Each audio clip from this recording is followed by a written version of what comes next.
Friends, ఇది బెంగుళూరులో సిరి tiffin centre అండి. ఆంధ్ర స్టైల్ రెస్టారెంట్ అనమాట. ఇది నెల్లూరు వాళ్ళది. ఇది మనకి ఎక్కడొస్తుందంటే మేడాహల్లి అవతల సైడ్ వస్తుందనమాట. కేఆర్పురంకి మేడాహల్లి దగ్గర మధ్యలో. ఓకేనండి. ఇదిగోండి వాళ్ళ దగ్గర ఏమేమి ఉన్నాయో అన్నీ మెనూ చూపిస్తున్నాను. ఇటు కన్నడ అటు ఇంగ్లీష్లో రాశారు. వీళ్ళ దగ్గర చాట్స్ టిఫిన్స్ ఉన్నాయంటండి అవైలబుల్గా. నాకైతే పునుగు నచ్చలేదండి. దోశ మాత్రం చాలా బాగుంది. అంటే నెల్లూరు కారం దోశ అంట. చాలా మంచిగా వేశారు. టేస్ట్ కూడా డిఫరెంట్గా ఉంది. నేను ఇప్పటిదాకా నెల్లూరు కారం దోశ ట్రై చేయలేదు. సో చాలా ఎమ్మీగా ఉంది. పునుగు అయితే నాకు అంత నచ్చలేదండి. లోపల ఉడకలేదు అన్నట్టుంది. చట్నీస్ కూడా చాలా బాగున్నాయి. అండ్ సాంబార్ కూడా చాలా బాగుంది. హస్బెండ్ వైఫ్ ఇది మెయింటైన్ చేస్తున్నారు. మనం అడగగానే అప్పుడే వేస్తున్నారు అనమాట. మన కళ్ళ ముందే ఫ్రెష్గా ఆర్డరు. ఇంకా అన్న అడుగుతున్నారనమాట, ఏంటమ్మా వీడియో తీస్తున్నారు అని. అన్న ఇలా యూట్యూబ్లో పెడతాను అంటే ఓకే ఓకే అమ్మా అన్నారు. మా ఫుడ్ ఎలా ఉంది అన్నారు. ఇంటికి వెళ్ళాక చెప్తానన్నా రివ్యూది అని చెప్పన్నా. ఇంకొంటి 7 to 12 అంట మార్నింగ్ టిఫిన్స్. దోశ.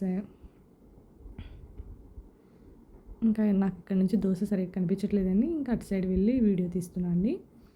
చాలా మంచిగా ఉందన్నమాట దోశ అవి. ఇడ్లీ కూడా బాగుందండి. లాస్ట్ టైం ఇడ్లీ తిన్నాను, అందుకనే చెప్తున్నాను.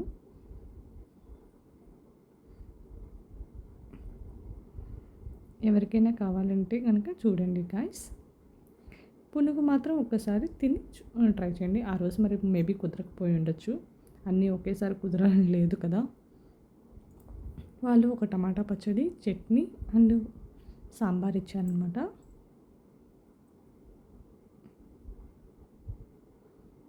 కానీ ఇలాంటి టిఫిన్ సెంటర్స్ వ్యాపారమే బాగుంటుంది కండి సాఫ్ట్వేర్ టెన్షన్ల కన్నా. కాకపోతే ఇది హార్డ్ వర్క్. ఒక్కోసారి బేరం ఉండొచ్చు, ఒక్కోసారి బేరం ఉండకపోవచ్చు. ఇది రిస్క్తో కూడింది. కాకపోతే బిజినెస్ అనేది. ఇంకా అక్కడ చాలామంది టిఫిన్ కూడా చేస్తున్నారండి. ఇంకా వీళ్ళ దగ్గర ఏమీ అప్పటికప్పుడు బిల్లింగ్లు అలా ఏం లేదు. ఎంత ఏం టిఫిన్ తీసుకున్నామో కౌంట్ చేసి జస్ట్ ఇస్తున్నారు అంతే. అక్కడ ఒక చిన్న న్యూస్ పేపర్ మీద రాయడం అంతే. ఇంకా అటు నుంచి వీడియో తీస్తాను, చూపిస్తాను మీకు. ఇంకా ఇక్కడ ఏం లేదు, 2 స్టూల్స్ వేసేసారు. ఇంకా అలా వచ్చి తిని వెళ్తూ ఉన్నారనమాట. ఇంకా సండే వస్తే ఇక్కడ ఫుల్ బిజీగా ఉంటుందంట, రష్గా ఉంటుందంట.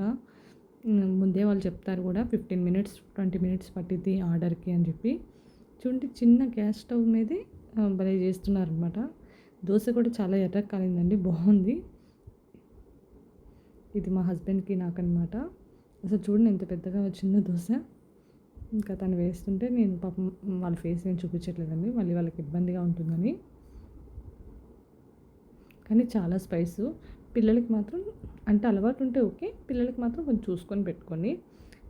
కొంచెం స్పైస్ ఎక్కువ ఉంటుందన్నమాట. పెద్దవాళ్ళు అయితే ఇష్టంగా తినేస్తాం, కానీ పిల్లవాళ్ళని తొందరగా పెట్టలేం కదా.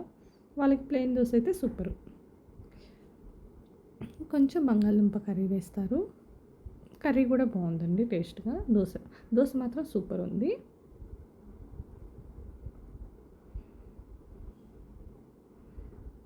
ఇంకా అది ఫోల్డ్ చేస్తున్నారు.